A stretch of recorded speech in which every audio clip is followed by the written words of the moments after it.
The tragedy of Nigeria began in 1986 when we did the structural adjustment program. When we were persuaded to devalue our currency every week for 32 years.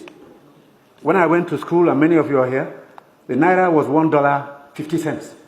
The Naira was almost £1 sterling.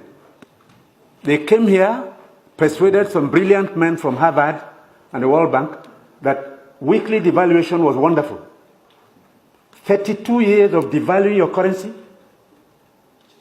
until we hit 527. And they were still telling us that the Naira was still overvalued.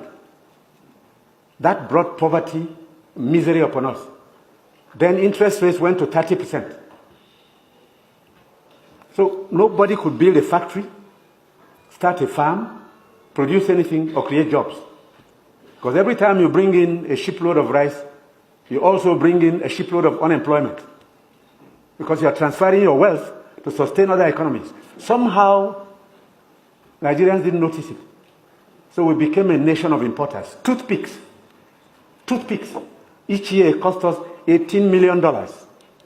Importing toothpicks. Tomato paste, $400 million. You talked about tomatoes now. One basket in town now is less than 2,000 naira. The farmers are losing money because the processors don't have enough funds to set up factories. You are going to do tomato paste, it's food-grade stainless steel. You can't just use anything because you'll be putting poison in people's stomachs. 2 factories have started off. I believe by the middle of next year, we can comfortably tell importers of tomato paste to stop. But when you do, you make enemies. Even the rice we're trying to reduce, we have enemies, heavy enemies, people who can kill if they have a chance, because you're spoiling their business. And let nobody take it lightly. These guys have seized this country's economy, they've taken us hostage, and they have no intention of giving up. Because this is a huge market, a very sweet market, and they have taken control. This regime is unpopular, in part because it is trying to cut down imports and transfer the wealth to our rural people.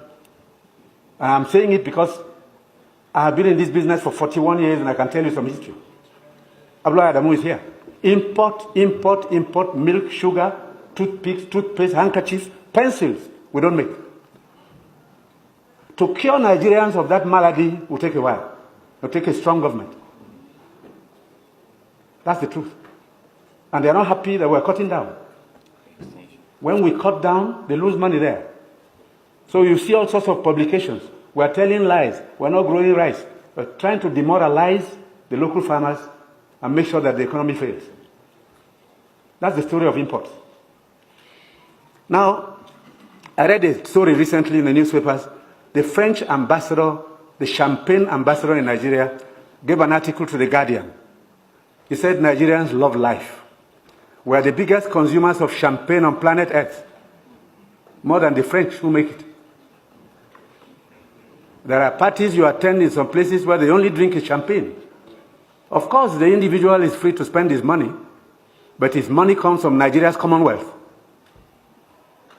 So on imports, it will take a while for us to get used to local goods and accept that we should consume what we produce and produce what we want to consume.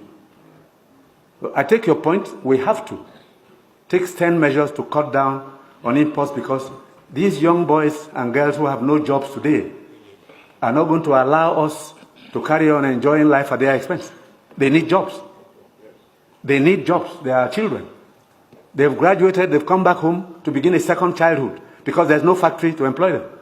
And the ministries can't take any more. But somebody is making sure you fail when you want to produce at home.